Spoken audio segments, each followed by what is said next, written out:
It is official. Brock Purdy has signed for $1 million. Pretty good.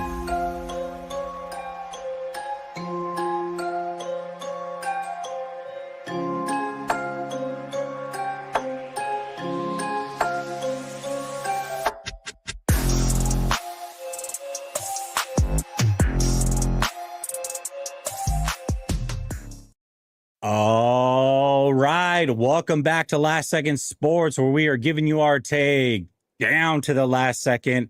And this is Robert Saleh led defense, which means we're starting with a 3-man front. We're going to work into a 4-man front, getting a little creative with our fronts tonight. Fellas, how we doing? Ryan G Hensley, I like the setup, my man. Hey, fancy, huh? Little product placement for the wife's soaps. You're like Vanna White for your wife's soaps. I like this. This slot right here is available for purchase. If you'd like to place your product here, contact me, Ryan at RyanGHensley.com. Dude, you know what I like about this? I was saying this backstage too.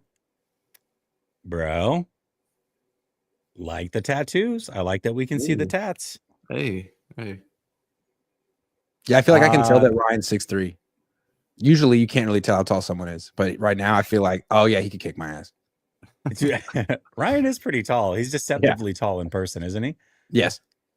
Grant, how you doing, man? Like the Nike hat? What are you, Tiger? Was this your Sunday get up? Are you trying to win the Masters? What's up? Yeah, and I've been golfing a little bit, but the thing about golfing is you have to like be put together and have a little fit. And so I got my little Nike hat, and I'm working on it. I'm working on it. Also I went to Lululemon the other day and got a shirt because I've been working out at Orange Theory, and I'm trying to take it. I went to the Nike outlet and got some shoes, man. I've been doing so many important things in my life. I wanted to share that with you guys. I got shoes. I like it, dude. Hey, there's nothing better than a Nike outlet. I remember when I was a kid, I'd hit up Seaside in Oregon. We go to the Nike outlet. It was a weekend. Ooh, there we go. Normally these would be like $200, but I got them for like $70 at the Nike outlet. Yeah, it looks like some good foam there. Some good workout foam you got going. I like it. Yeah. Your Orange Theory shoes, is that what you said? Yeah, I've been getting back into running. I ran track in high school, no big deal, you know what I mean? But I'm getting older now. I'm trying to slow down the aging process, so I've been getting into running, and feels good, I've been focused on cardiovascular health. What's your 100 time? When I was 17, I did it in 10. Hold on. Not 10. I did it 11:3 from a standing start. I was okay. 11:3. Maybe I could have done it better. Like, you really have to get good at the start. You know what I mean? The whole with the blocks. Yeah. I don't know if I could have broken 11. Hey, standing. You could have got under. I remember when I first started. I remember when I first started listening to you. You were trying to challenge Richard Sherman to a 40-yard dash. Do you remember that? I do. But I probably would have torn my Achilles. Now I might be actually in shape to run 100 meters without getting hurt. I'd still lose though. Dash, dude. No, you know what? I might be able to take Richard Sherman now. I don't know. He might not be going to Orange Theory. Right now, you might be right. You might be able to take Richard Sherman. I'm not gonna lie. Listen, all right. Well, it is official. I know we've all been waiting. Brock Purdy contract. It actually is signed, sealed, and delivered. And what I like about this, we're gonna play a clip here from Adam Schefter earlier, because it's got some interesting takes around what may have happened during the process. But what I like about this is we wait to get the details of a contract, and we don't get those until the contract's officially signed. It's sent to the league, and then we have to wait about 48 hours. Sounds like that process has happened today. So in about 2 days' time, we should know the details. And why it's so important to me, guys, is that this is how we figure out what they can do with their team long term. How can they build their roster? What are the cap hits? That is way more important than the big 265 million, 181 million guaranteed, 5 years. None of that means anything. What are the cap hits? You guys agree with that or no, Grant? Yeah, absolutely. Because that really is how it affects roster building, right? But also I think what matters to Brock is the actual cash. And I think what's interesting is they call it a 5-year deal, but for him, it's essentially a 3-year guaranteed deal with 165 million in cash that he gets in those 3 years. And in the next 2 years, you could look at them as option years or void years or whatever. But from Brock's perspective, he's getting Josh Allen money for 3 years. So that's the way I'd look at it. Right on. Hey, There he Robert is. Saleh's defense is here. We started with a 3-man front. We got a little exotic. Now we're in a 4-man front. We got the whole deal going. What's up, Coach? Yeah. How you doing? We were two What's gapping. going on, fellas? How's everybody doing? Glad to be alive. Glad to be. We were two It's been a gapping. long day, man. Long Ryan day. was stacking and setting. He was stacking and setting. Yeah. We just got finished today. I love the news. I mean, the news kind of confirms the news and the deal. I'm glad that they finally brought it up and see what you guys are talking about. The news and the deal really confirms, pretty much how we felt about Brock Purdy getting in before he got to the contract negotiation. And I like where the Niners fell on it. Like Grant just said, essentially it's a 3-year, $55 million a year deal, right? First 165 of the 181 is allocated over the first 3 years. We got an out naturally. What I love about it is the first 3 years still is step in toe with John's last 3 years of their contract. So we know exactly what's about to happen. My biggest question is, what are they going to do to utilize these 3? Now, in theory, it's go get a. Right. We didn't want to hear that, Coach. There we go. Yeah, sorry. In theory, you're good. Did I do that? In nope, theory, you're good. All right, yeah. In theory, you would like to say the Niners go ahead and win a Super Bowl in the next 3 years, do the best that you can. What happens is with the money, I think the money straps us in free agency in the future. But I love that because what we need to do is we need to get at least 2 more strong classes of draft class in here to be able to supplant getting a team around Brock Purdy. And at this stage, we're not in the market of one player away, one guy that can fix us. We got to take our lumps. It's going to take about at least 2 to 3 years. I'm glad that they got the deals away. For me, these deals before used to signify, let's get ready to get ramped up for the quest for 6 or whatever they're trying to, dream up. I really believe that this deal is, we got you paid, we got you out the way. Now go get your backup ready to take your job. Fred Warner, we made you the highest paid linebacker in football. All right, now get ready for the lean years. You got paid. I shouldn't hear anything for you for 3 years. Brock, you got your money. All right. Lead the team for 3 years. We're gonna try to get you an offensive line. We're gonna try to get things around. But I don't think Kyle and those guys are going to talk about winning because that's what their job is. They're supposed to talk about going to get a Super Bowl. But with the 6% and everything we just found out today and all this money rolling out, kind of looks like they're just getting their guys that they care about out of the way before a new way of how they do business starts.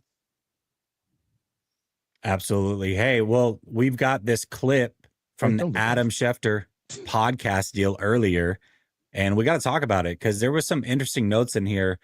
Maybe some things that we heard a little bit differently, Grant. We talked about some sources and things that we had heard throughout this process, but either way, this is interesting, and I got to get your guys' take on it. You just said a lot, as you always do. We're talking with Adam Schefter. Of course, Adam Schefter podcast. Brock Purdy's initial ask was $65 million per year, which would have made him the highest paid quarterback on annual average value by $5 million per year. My obvious guesstimation is the Niners said no, of course, because they landed at 53. The follow-up to that is, at no point between 65 and 53 did a single team call and say, can we get this guy? Not the Steelers, not the Giants, not any QB-needy team looked at that situation and saw an opportunity? Correct. I remember, I remember talking to teams and just being like, hey, as they were trying to solve their quarterback needs, any interest in Brock Purdy? And they're like, great player, but he's a great player for them. So they didn't see it that way. So that was the opinion of other teams. And yes, that was his initial asking price, $65 million. But you know what? Everybody's initial asking price should be high. That's how it should be. And his was. Okay, so initial thoughts, Ryan. I'll start with you on that one. Two main things were said there. One, he's saying no teams were interested in trading for Brock Purdy. He's great for the 49ers, not necessarily what we're looking to do at the quarterback position. And Brock Purdy and his team started at $65 million. What stands out to you from what you heard? Good for him, man. The audacity of hope, right? Like that was Obama, I believe, that coined that He's one. The new But Obama. look at Brock. Look at Brock, man. I love it, man. Yeah, I'm in real estate. I've been in sales my entire life. It is good to start high. And honestly, I'm going to take Brock's perspective here. You want a quarterback that believes that he deserves top quarterback money, right? You don't want a quarterback that comes into it like, man, I'll take 40, bro. Like, just hook me. You want a dude that really believes in himself. So it is good to start high. I'm pretty sure they knew they were not going to get that. Also, in defense of Brock, and he probably did sign off of it, but this is his agent's negotiation tactics, not necessarily Brock Purdy's. And I'm sure his agent went to him like, hey, man, we're going to start at top. We're going to start at the top. And it's not super surprising, but it also is at the same time, right? Like Brock Purdy, $65 million. That's interesting, especially because they ended up at 53. I think that's what makes it so interesting. Doesn't seem like it was a very hard, heels in the ground standpoint that they were negotiating on. Absolutely. Grant, what are your thoughts on this one? I mean, if he did ask for $65 million a year, to me, that would be pretty tone deaf. Like, you want to be the highest paid quarterback in the league by far. So it doesn't sound correct. And then from what I heard, like, not that I have sources, but I do happen to have one source close to this situation. And from what I heard, no numbers in the 60s ever came up. He didn't do this from what I heard. So I don't know, take it with a grain of salt, but I just feel like Schefter's wrong on this one and I'm right. So that's how I feel. Sorry. Well, okay. So what 60, exactly did you hear? Right. Like $65 million. It sounded like it was in the 50s. Like their initial asking price was in the 50s, and it took the Niners a long time to get there. That their initial asking offer was in the 30s, high 30s. Okay. What about the trade piece? Oh yeah, like that's another thing that it sounds wrong. From what I heard, that there were trade discussions with Tennessee, like during the combine.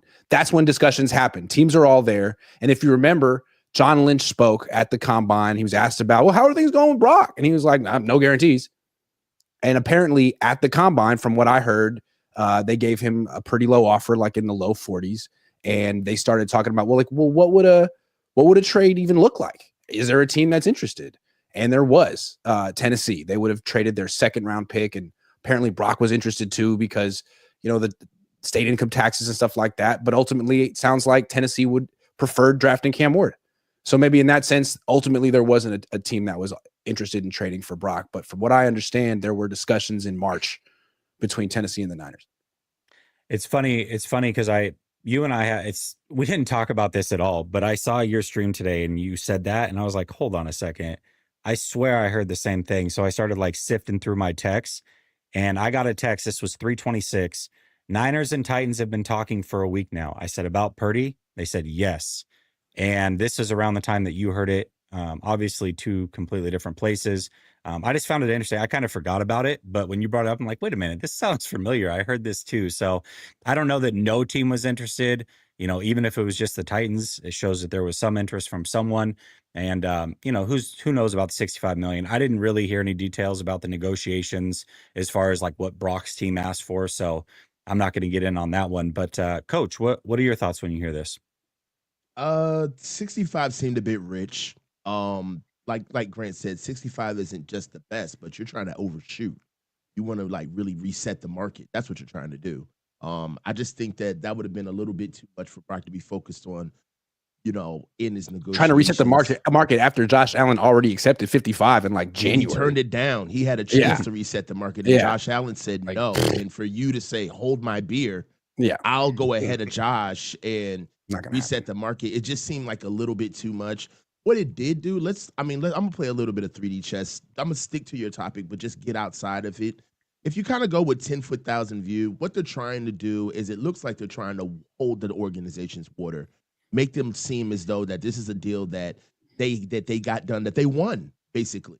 Where Brock really pushed a hard bargain, wanted $65 million, really tried to go hard at the organization. The organization finally came out and cooler heads prevailed, and they came out at $53 million.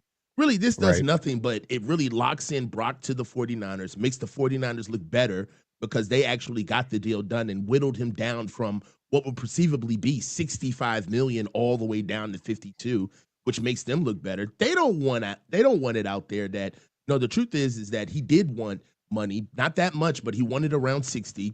there was a team that actually wanted him. He was interested, and we were in conversations with them to make it happen because we didn't believe that he was enough for what he was asking for at the time. They don't ever want there to be any type of narrative that Brock asked for a certain amount of money that they knew he wasn't worth, right? With this deal, they get to move forward and say that he's exactly who we thought he was. We didn't change. We didn't blink. Look at where he's paid. And I think the caveat for all of this is that they get a chance to have their cake and eat it too. They get to keep the confidence of the guy that they said. They don't get the backbite, get the deal early when it's supposed to get done. And really where the deal is, they still can feel that way about him and say, he's a bridge. Deal gets better with years to come. It's only 3 years and we got an out, right? We didn't reset the market. He's at 7, right above Tua, which we all believe he's better than Tua. You know what I'm saying? So I think that they got the other way to look at it is he's right below Josh Allen, and no one thinks he's right below Josh Allen. So it's kind of like in the eye of the beholder, right? True, but then again, and I know this is a caveat when we have these conversations, but I'm going to use it now. I'm going to pull the lever.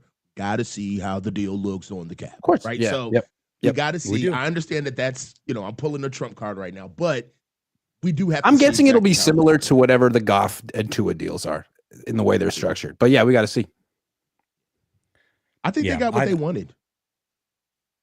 Yeah, I mean, I do too. I don't think that a deal gets done at this time of the year if both sides aren't eventually happy with it. And yeah, I think it really does come down to what the salary cap hits are.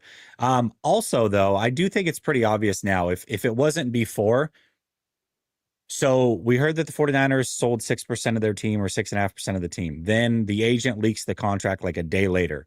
Then we don't hear anything from the 49ers. Allegedly. And then literally the same day that it's like official that the deal, the 6% has been sold. Oh, guess what? We're dropping the Brock Purdy deal. It's like, okay, you guys were clearly waiting to get for this money a little bit so of that you can context. send it over here. Yeah. Change the narrative. Yeah, that's the way it looks. And again, like, because the way the narrative looked at first, it was like, oh, Brock Purdy and his agent won, and they got a no trade clause. Wow. But then it's like, wait. Actually, they wanted so much more, and they had to. Okay. Can I ask you guys, what do you think this does for his agent? Because I don't know of any big name players that his agent has. Like, does this bump his status up? Did he do a good job, or are other players going to look at him like, hey, you got Brock 53? Let me sign with this guy. I mean, somebody may come sniffing around, but what did you actually do? He got Brock paid his worth. He got him almost Josh Allen money. Almost. He didn't reset the market, but neither did Josh Allen. I don't know. I think he benefited a lot from the situation. The Niners wanted to be like, we don't want any drama. It's like, cool, then pay my freaking client what he wants. Give him a no trade clause. We'll have no drama. I guarantee it. And there was no drama. Absolutely. Yeah, and also I think it was his agent that leaked everything on Friday, and that was smart of him. Get out ahead of it, get all the positive stuff that is in a deal. It captures the headlines. It's all going to be a whole week before we get the details. By then, everybody's bored of it, and nobody goes digging into the details. It's the same thing that happened with Trevor Lawrence last year. Oh, what a horrible deal. A week later, I look at the deal, I'm going, it's a great deal for Jacksonville. What is everybody talking about? This is why you wait. But nobody cares at that point. The headlines are gone. It's social media. You got a 48-hour window of max, and everybody moves on, and something else happens. Caitlin Clark and Angel Reese are fighting. There we go. It's something, it's something new every day. So nobody's going to care when the actual details come out, but his agent got the headlines. All weekend, his agent got the headlines. It was smart. Allegedly. Yeah. Allegedly. Sorry. Yeah. I forget that you're on here. I got to protect your credentials. Allegedly. Yeah. Niner Gang wants to know what happened to Brother Bob. I actually was texting with him today. He's good to go. He's just super busy. Joseph says Ryan's setup is nice. We're Super Bowl bound. It is nice. Because of the setup. Because of the setup. I get $1 of that super chat. Because I need to pay for the setup. I need $1. Corey says, go Hawks. Should be a good game week. Week 1, but 5 rookies on defense, and the O-line didn't get better, but got older. The Niners are the 2015 Seahawks. How did that season finish for them? I don't know. They probably went to the everybody in the playoffs, spot but right they now. spent so much money on Wilson. I kind of admire the Seahawks for getting Darnold at the price point they got him. 33.5 for a starting quarterback who just went 14-3 last year. I mean, to me, I think Darnold and Purdy are in the same tier of quarterbacks. They're guys who can have success and play really well if the team is good. Neither guy is carrying you. So Yeah, I think I don't see how Purdy's $20 million a year better. context. It's just that simple. You know what I mean? Like Brock Purdy, what he did was on the stage of a team that was a perennial winner. He went to deep in the playoffs 2 years in a row. And that's just what it is. That you know what really confuses me that I'll never understand about this is why they were so pressed to give all of their credit to a quarterback. Like, why didn't they ever own it and say, well, we just need a guy that can handle business. We know what we are as a team, and whoever we have that can handle the offense is going to be our guy.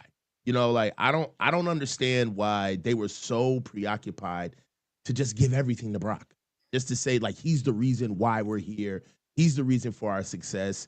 In a way, it did come back to bite him. I mean, just to kind of circle back on Grant's question on how is Brock Purdy $20 million better than Sam Darnold? You know, you could bring a guy here for what we know. Mac Jones can come in here off of an injured Brock Purdy and give us the same numbers. You know, we've never seen him in this offense. So a lot of it is context and market. And you have to, that is a price that you have to pay. The currency of when you get your payer played, which for me, I'm glad that they got it done now, because right now, what if, you know, we played hardball with Brock? He plays against a horrible slate of teams. It's the easiest it's the easiest schedule in the season. And then now we're really looking at 60. If he bounces back and has another mediocre but good year, all right, over what he did last year, and it's not going to be hard to bounce back from the seasons and performances he had last year. I think it was smart to get it done, even though the narratives that surround it, the net is that they got it done and it's team friendly. It's a team friendly deal. I just feel Sam Darnold the greatest ginger quarterback of all time, or would you give that award to Dalton? Oh, he's so much better than Dalton. Ryan Garcia. Ryan Garcia? Jeff Garcia. Sorry, Jeff Garcia. Jeff Garcia. Yeah. Jeff Garcia's a redhead. Would you guys? I mean, he's Spanish, but would you? The best. Would you say that he was bald? He's a ginger. I don't remember. He was a ginger. Jeff was a redhead. Ginger. Yeah. You could tell by his eyelashes he was. Yeah, for real. That always gives it away. I like what the Browns are doing at quarterback. I think it's interesting because I feel like team after team is getting burned by these expensive quarterback contracts. They're one of them. They gave all this money to Deshaun Watson. It blew up in their freaking face. So now they have like 4 guys. Old dude who's cheap, former first-round pick who's cheap, two mid-round picks this year. Like, I don't know. We'll have a competition. We'll figure it out. We'll play the best guy. He'll be cheap. I love that. I feel like more teams should try. And maybe the Browns aren't going to set up any of them for success because they're the Browns, but like the Niners could, the Rams could, teams could do it. These like the days of the Jared Goff contract. I don't think you want to give the Jared Goff contract, the Tua contract. They're like, hey, it's just a little bit less than tier 1. Like, okay, it's still a hell of a lot of money. Why do you want to do that? Good chance Shador starts and takes over for Brock Purdy as the best value in the NFL. Good chance that happens. Yeah, it's possible. It's possible. I mean, that's a late round. $4 million over 4 years if he starts. How do you float that to an owner? You know, how do you float that to an owner? And well, keep your job, Cleveland, and you're Kyle Shanahan. You want to try something else at quarterback? Because you just been throwing money away for the last. Why don't we try the cheap way? Worked for the Niners. Because that allows you to pay for every other player. It's like, what's easier to do? Try to find the next top 5 quarterback in the league, or build around a quarterback on a rookie deal and spend on everything else? Probably that. I mean, it's worked. It's proven success for the 49ers. They've made 2 Super Bowls and 2 NFC championships that way. Now they haven't gotten over the top. They haven't won the Super Bowl. So, I don't know. It's tough. I think, here's the thing though, and the way that I see it, and this is why I'm so curious to see what these cap hits are, is that they still can do all those same things. Go look at Jalen Hurts' contract. Go look at Trevor Lawrence's contract, even Jordan Love's. Those cap hits, and knowing how much the cap is going up every year, it's like, well, okay, $17 million, then $24 million. That's nothing in today's football as the cap goes up.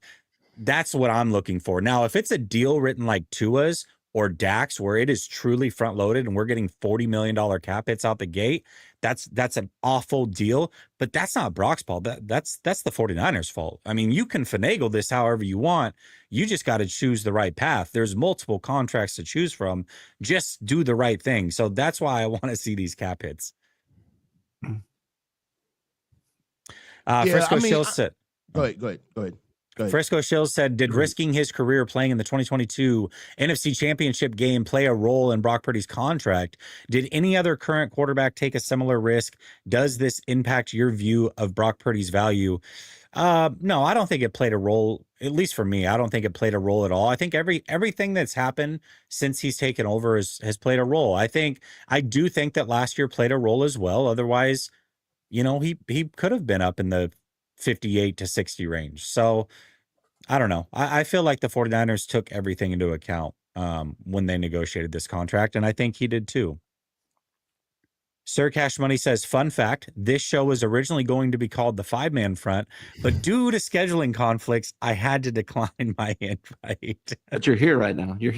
But you're here. Yeah, that's not, I don't. Poop Saget says, does anyone remember when Grant called Nick Mullins cute? I don't remember that, but sounds like a fun story. He just did. Dazza says, Brock Purdy's contract is fine relative to the market, but if teams refuse to pay the market rate outside of the 4 elite quarterbacks, wouldn't that reset the market value downwards? Aren't they inflating the quarterback price? Yes. Simply said, yes, and yes. Okay, let's get on to the next topic. So not only is it Brock Purdy, Fred Warner's now signed his deal. George Kittle has signed his deal. This offseason has been super interesting when you take in the totality of what's happened. It started out looking like they were going to be very, very cheap. Oh my God, we're cutting all these people and we're saving all this money and we're not going to spend money on big free agents. But then they went and spent huge money on the guys that were in-house. So overall, when you look at what's happened this offseason in totality, do you see the vision and do you like the approach? Coach, I will start with you on this one. I see the approach. I don't know necessarily if I understand the vision. The approach to me is that they're strapped for cash. They're battening down the hatches, and they're taking care of their vested guys who they care about or that they need before they go onto this stretch. Just sold 6% of the team. They've got new owners involved, partners, if you will. And I think that Fred getting that 3-year deal puts him right at the 10-year mark. Am I right, guys? That puts him as like a vested Niner, if you will, right? I believe that was brought up when George got paid, like being a vested Niner. All right. These are deals for me. They look like golden parachutes. These are forever deals, right? This is the last big deal you're going to get out of us, right? You've done phenomenal throughout your tenure, and this is your reward, right? We're actually going to play ball with you, unlike other guys where we feel as though that they can move on into the pasture. I don't think that Christian McCaffrey or not Fred Warner or Trent Williams is in that kind of inner circle of the Niners, like where they feel like you're a homegrown guy. We're going to treat you right and really give you like a good kind of like severance, retirement, golden parachute type deal. I don't think so. I do believe that not only do they want to align with George and Fred and Brock, but it's no coincidence that these are guys that, they would rather keep no matter what status of the team is going down, like whether they're winning or losing. Like I said before, I do believe that the deals are to respect the guys and get them out the way, but these are deals for kind of getting your predecessor ready. Like, you got paid, bro. Like, before, you got paid to run it back, to go do Super Bowls, and to go to the playoffs and look good in front of everybody. And now you're getting paid to rejuvenate and replenish the regime. That's what you're here for. So, it's a different gig, but they've been paid for it. And that's how I see that we're going to need like some strong linchpins moving forward that, 3 years from now in 2028, or approaching 2030, we could say, oh yeah, Fred was around when we were like really going to Super Bowls at that time. Like we're kind of creeping back up, but there's new names that are ready to usher them out. So that's how I saw it. I didn't see it as like quest for 6. Now we got our guys out the way. We can really go get guys now. Like I didn't see it that way. I saw it like, okay, shit's about to go down. Let's handle our guys first. Grant, thoughts? I don't love the vision because it seems like a huge philosophical shift from, I mean, in 2021, they made the decision. We want a quarterback on a rookie deal. That's how we want to build this team. And whether it was Trey, whether it was Brock, it didn't really matter because it allowed them to spend away their draft mistakes. I mean, they had such a margin for error and they had so many good players. What made the Niners dominant for 2 seasons was, and what was scary was just how many good players they had on offense. They were deep, they were talented, and I mean, they were extremely deep. So in addition, they had a quarterback who was good, one of their good players and cheap. It made them the best, or on paper the best. Now, like, you're going to flip it all and treat him like he's Joe Burrow and just pay a core select a group of your team and fill in the rest with draft picks. You're not that good at drafting.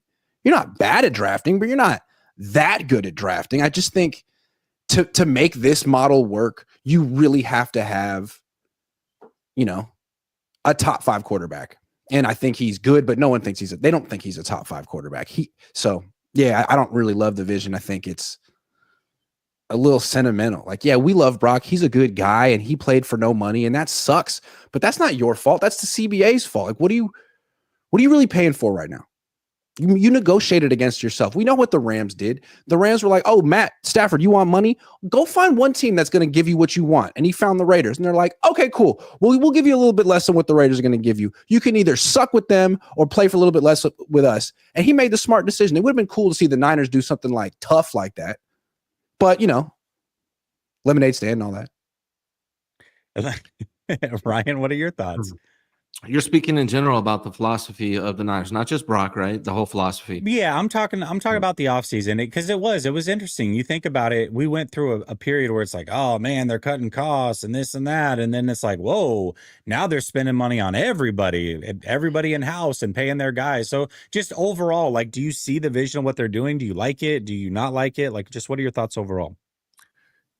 The vision is business oriented. Let me ask you guys this. Who am I describing?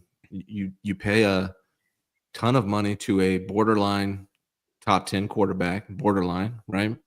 You pay your guys that you drafted, the good guys that come up for contract that you drafted, and you don't invest a ton of money in outside free agents. Am I just talking about the Niners or am I talking about the Cowboys? Dallas. It's the same thing. Yeah. It's a great way of operating a business. It's profitable. You're putting butts in seats by, you're selling jerseys by signing guys like George Kittle and Fred Warner. Those guys sell jerseys. Brock Purdy sells jerseys. I'm not so sure that you can do this, that you can win a Super Bowl on an island, right? I think it's a good business approach and they may be competitive and they're damn sure going to be profitable, but are they going to actually win a Super Bowl? And I'm not even talking about Brock necessarily. I'm just talking about going out and getting a free agent to improve this team and risking a little bit. I think not being willing to do that is kind of putting a little bit of a damper on their chances. Maybe they do that in the future. Maybe they feel like this isn't the year to do it and they do it next year. So we'll see. But this year, they're definitely Cowboys focused as far as how they're handling business. I think, for me, that's kind of the way that I look at it, though, is that when they started this offseason, the way that they made the cuts that they made and got out from some of the bad contracts that they had, it had the future written all over it. And then you add in the fact that you've kind of reset your core on the fly. We knew that George Kittle and Fred Warner were part of your core, but they solidified that by signing them. Brock Purdy, we assumed was going to get a deal and be a part of the core. That's now happened. We still await the details, and obviously we'll change our opinion potentially based on how those details are. But overall, I don't know if the vision will be successful. But what I can say is, to me, there is a clear direction that this team is headed. The clear direction is, hey, we know that we can compete with this schedule this year. We're also not a Super Bowl team. I don't think that there's any delusions in that front office thinking that they are, but their window is wide open next year and forward if they continue to draft well and free up some of the cap space so that they can spend. I think that window can be open, and I think that that's what they're looking for. Again, I don't know if it'll be successful, but I do at least see the vision that they're putting forth, and I do respect it as well. Let's just see. I don't know if they'll be successful, but I see it. And for me, I liked what they were doing when they were making all those cuts early in the offseason. I'm not going to get mad over something that I knew was going to happen. Yes, should they have waited to pay Brock Purdy? In my opinion, absolutely. But that was never going to happen. Now that they've done it, if the cap hits are in line, I can at least be like, okay, I get it. Let's see what they can do with it. So for me, I get it a little bit. Go ahead, Grant. Real quick. I mean, you could argue that the Eagles did the same thing, right? Jalen Hurts isn't an elite quarterback. He's a system quarterback, and he's great for them. Just like Purdy is a good fit for the 49ers. But it works with the Eagles because in addition to paying Hurts, they also make incredible investments in their offensive line, and they set him up for success. He stands back there and has all the time in the world. Like if the Niners had paid Brock and said, like, look, we're also going to draft a bunch of offensive linemen or trade for one or two or sign one or two, I'd be like, all right, well, at least you're definitely putting him in the best position to be successful. But they didn't do either of those things. The O-line got cheaper. That's crazy to me. Real quick, as far as like acquiring free agents, real quick, like outside of Charvarius Ward, they haven't had a ton of success with that. I mean, they've traded for CMC, they traded for Trent Williams. That's great, but can you name maybe I'm just tripping, my mind's slipping here, but outside of Charvarius Ward, what's another great free agent signing that the 49ers have made? Charles and Sherman. They traded for Charles, right? They traded for Charles. Yeah. They traded for D Ford, traded for Charles. Cohn was kind of a little bit of a bust, although I always have a special place in my heart for him because I feel like he set the tone for Greenlaw and Warner going forward. Ebukam was solid. Ebukam was solid. But it was Ward. It was Charvarius Ward. Yeah, that was the best one for sure. Well, they definitely had more success drafting guys. Like I mentioned before, that's what I agree with you, Ryan. We're in no business to be, getting guys from free agency anyway. We don't have the money, right? We don't have the money to get anybody that would be worth it. And what we would need at the time, we got Richard Sherman. We didn't get Richard Sherman because we were a guy away.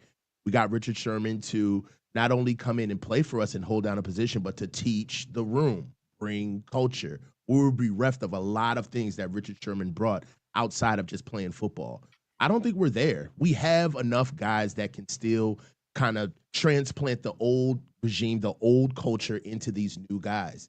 I don't think that we're anywhere in a position to get free agencies. We can't afford them. This is time for us to really fall in love with these rookies. We're going to have to watch them grow in front of us. There's nobody coming like that. We just got to get that out of our heads now. Like we don't swim in that swim lane anymore where we're high flying, we're hot, we're one guy away that can put us over the hump. We're automatically going to the playoffs. That's a foregone conclusion. We're looking at the last 10%, not the 90%. All that shit is done. Get your bibs and bottles. We're going babysitting for 2 years. Okay? We're going to watch our guys grow in front of us and create players, right? In 2019, people don't realize, but in 2019 was a culmination of sucking for 2017 and 2018. By the time 2019 came around, people were like, who the hell is Dre Greenlaw? We knew who Dre Greenlaw was. Like, who is this guy? Who the hell is Fred Warner? Who are these guys that you got playing for us? Who's DJ Jones? These are guys that we watched over time for 2 years, slowly but surely create names for themselves until they came out on the NFL stage. Got to do it again, guys. Bad teams miss this lesson. They miss this lesson. They keep trying to run it back and, go out there and go find somebody that'll play with you. We'll get a quarterback. No, take your lumps. Because the thing is that even when we were good, we made a shit ton of bad mistakes. And we gotta follow through for them. One of them is shitting the bed on Trey Lance. We gotta pay for that, right? We gotta pay for just last year. We just stopped making mistakes. Just last year, we got held hostage by Trent Williams, Brandon Ayuk, and Christian McCaffrey and paid them all. Like, we got to atone for some of this. So, I see what they're doing, but in a way, how can they not do this? They have to. They have to. Frank Tom Ocean says, let's go 4-man front. Thanks to all of you. Go 49ers. Appreciate you. Lamont says, so what really happens if Purdy gets hurt and mac and cheese comes in and looks the same or better than Purdy, or if he looks better in camp, who's mad? I don't know, man. I listen, I'm not going to, if he gets hurt and something happens, we'll figure it out then. But yeah, I do think there's a possibility he'll look better in camp, but people will say it's just camp. I mean, I don't know. What are you going to say? What are you going to do? What if Purdy loses week 1 to Darnold? How upset will Niner fans be with that one? I mean, he lost to Darnold week 2 last year. As long as his EPA is good, I don't think anybody cares. That's a good point. I hadn't thought about the EPA factor. Yeah, you know what though, man? With the money he's making now, it's definitely going to be a different level of criticism and expectation for Brock Purdy than it was when he was making what he was making prior. He's making more per week than he made in his entire career. So, yeah. I mean, how many people do you think are going to carry the water and say that we're not Super Bowl team anyway? You know that's going to come. Yeah. Oh, of course. Nobody's going to squarely look at Brock and say, this is bad. You're getting paid. The performance is subpar. They're going to say, we're not winning anyway. This is like, why are we trying to put everything on Brock? We're not a good team. You saw that's coming. You saw how quickly people turned on Ayuk. As soon as he signed that contract, as soon as he wasn't putting up 70, 80 yards in the game, it was like, it was open season on Ayuk. You know what? I respect that. I really do. But we got to give a little bit of context. Brock didn't miss all of camp, take off his shorts, do a podcast. Like, a lot of what Brandon got was because of how he handled getting paid. That's true. He did do the podcasts. Yeah. But just think that Brock's making $33 million, $23 million a year more than Brandon. Well, he ain't a receiver either. I know what you're trying to do. It's 6 wins and 20 touchdowns last year, man. You got a whole season for this. He has 6 wins and 20 touchdowns last year. I mean, he's not going to be. He's going to have to do better than that. I got you. Well, listen, if the plan works, I think we all agree that the expectation still should be playoffs this year. With this schedule, everything that you've done, playoffs have to happen. So, but if the 49ers are going to make the playoffs, that means there's a team that has to not make the playoffs from last year. And most of those teams, at least on paper, still look pretty good. So let's go around the horn and figure out what teams in the NFC might not be playoff bound this year that you could see the 49ers taking their spot. Grant, I'll actually start with you on this one. Give me a team in the NFC that you could see falling out of the playoffs from last year that the 49ers could replace. Detroit. Oh, I have a feeling Detroit is like when the Eagles lost their coordinators 2 years ago, when they lost Steichen and Gannon, I think a lot of Niner fans were like, oh, Sirianni's a clown. He's going to get exposed. They're going to fall off. And he's not quite a clown, and they were able to find new coordinators the year after. I wonder if Dan Campbell is the guy that that Niner fans think Nick Sirianni is, because he didn't know that Ben Johnson was special. He wanted Anthony Lynn as his offensive coordinator, and then Lynn failed, and then they had Ben Johnson on the staff, and they just elevated him, and then he was great, and now they have John Morton as their replacement. He was with the Niners. He was bad. He was the pass game coordinator when Kaepernick and Alex Smith were the quarterback here. I have a feeling they're going to go back to being a team that isn't particularly creative on offense, and it's going to be Jared Goff as their quarterback. That's a team that probably, he melted down big time in the playoffs. How do you look at him with any confidence without Ben Johnson there? So the Lions could be a team. Niners almost beat him at the end last season. Okay. That is true. Ryan. They did. That's true. That is true. Ryan, what do you think? Give me a team. Lions was my number one answer, but I got a number 2 for you as well. Okay.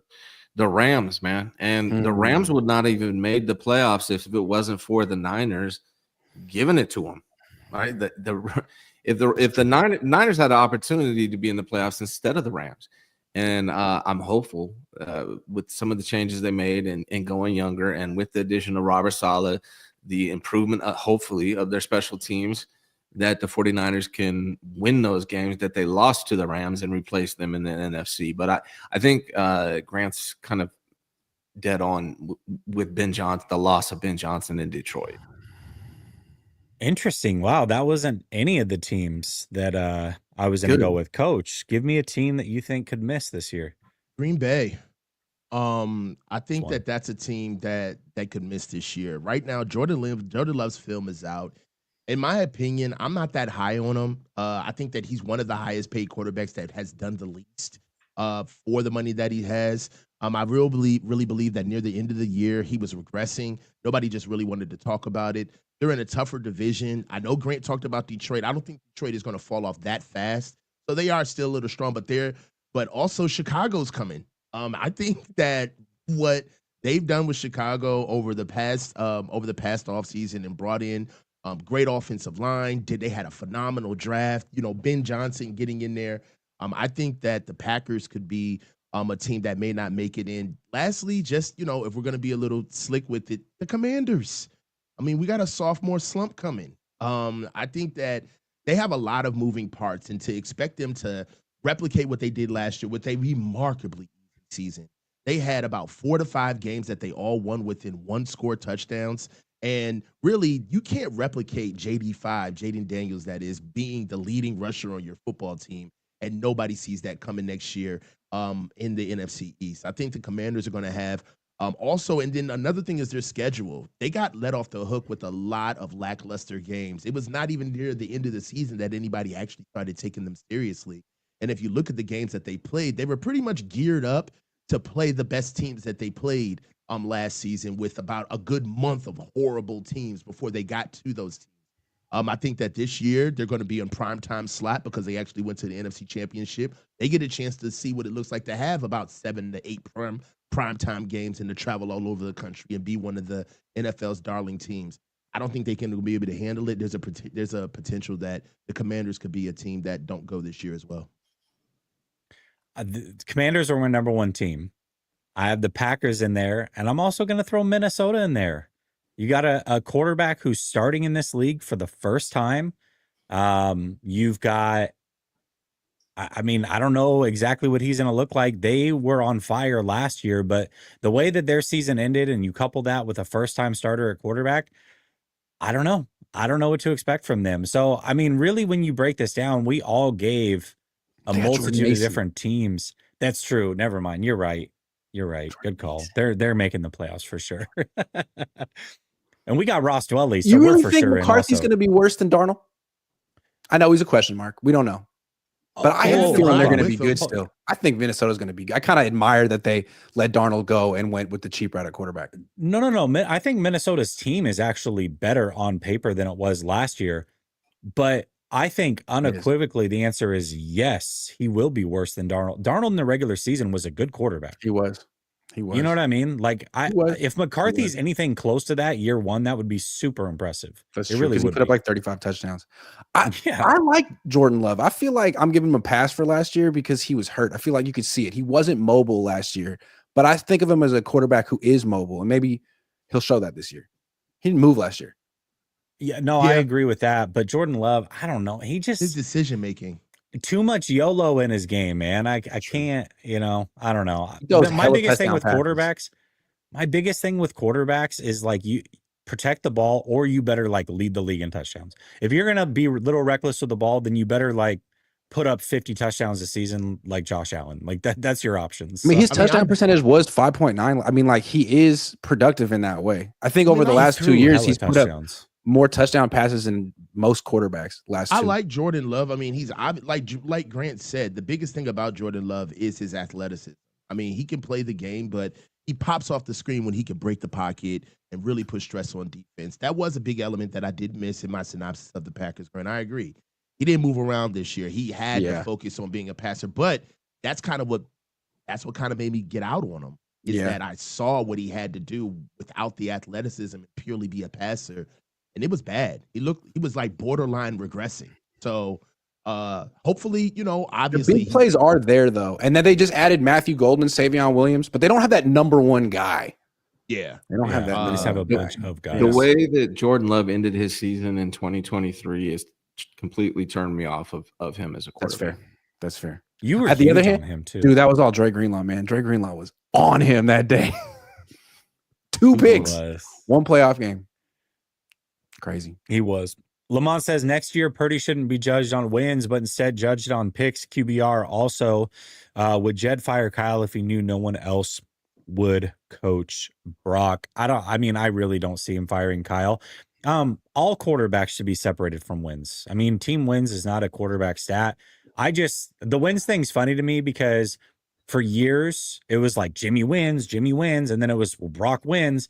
And then the moment Brock doesn't win, it's like, well, yeah, but the stats. It's like, well, hold on a second. I was told that he was good only because of the wins, but now it's because of the stats. I just like to see the flip-flopping that goes on. But yeah, I think you should always separate a quarterback's play from what's happening around the team. There's easy ways to do that. Just watch what happens. So Brock Purdy's success shouldn't be based off of just wins, in my opinion. Go ahead. I just want to point out one thing is the 49ers have made players the highest paid at their position in the NFL. George Kittle, Nick Bosa, Kyle Juszczyk, Trent Williams, Christian McCaffrey. I don't know who else I'm missing there, but not Brock. I think that says something, right? Like that tells you how they feel about Brock. And they obviously they paid him, so they do like him. That's not what I'm saying, but they did not make him the highest paid at his position. I just think that's interesting. That is interesting. I didn't even think about it like that. Yeah. Me neither. Another extension happened today. Nick Sirianni got a major extension himself. And there was a debate last week on head coaches throughout the course of the NFL and how would you rank them? ESPN, I think, put out a list. They had Dan Campbell in their top 5. I like Dan Campbell, but it's a little early for Dan Campbell to be top 5, in my opinion. So I'm going to ask you guys, where is Kyle Shanahan in your top 5? And if he's not, who is your top 5 out of curiosity?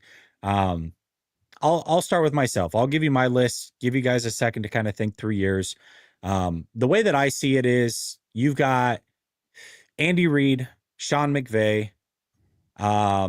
Those two are entrenched 1 and 2. After that, it's like the top 10 quarterback list where you got the top 4 and then you can argue 10 guys for the next 8 spots or whatever, or next 6 spots.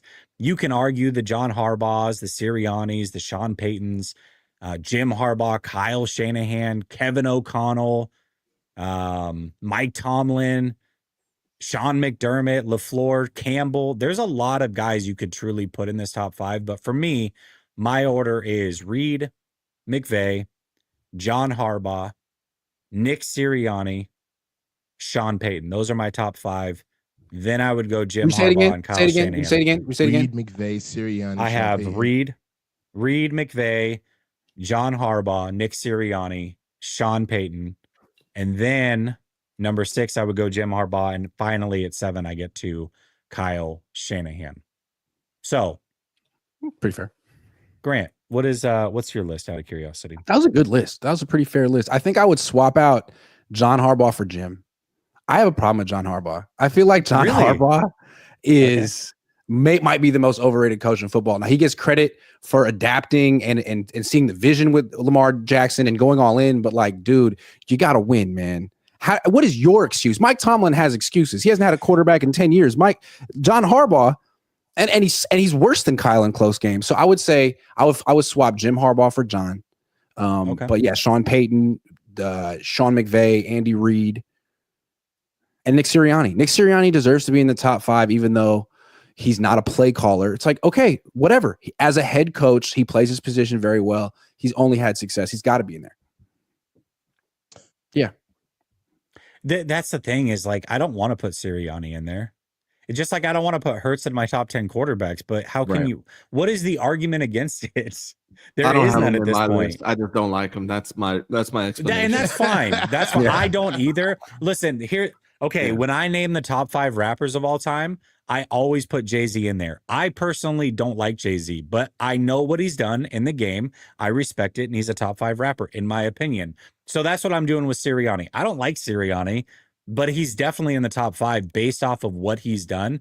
The production is there. It just is. There's no way around it. So I kind of like Sirianni. What is your top 5? Well, okay, all right. I kind of like that. Like, I can talk shit because Big Dom's got my back energy. I just kind of like it. I don't know. You know what he's like? He's like an IRL streamer, bro. These guys go around with like their security guards, talk all this trash, and then make their security guards handle it. That's Nick I love that. Sirianni. Ryan, go ahead. What's your top 5? So I got 6 dudes. So I got a top 1 is Andy Reid, and then I got 5 dudes under him that I don't really have in an order. John Harbaugh, Sean McVay, DeMeco Ryans, which none of you guys mentioned, Mike Tomlin, and Jim Harbaugh, both Harbaugh brothers. Those are guys that are in my top 5 after Andy Reid. And then, like, you can make an argument for Kevin O'Connell.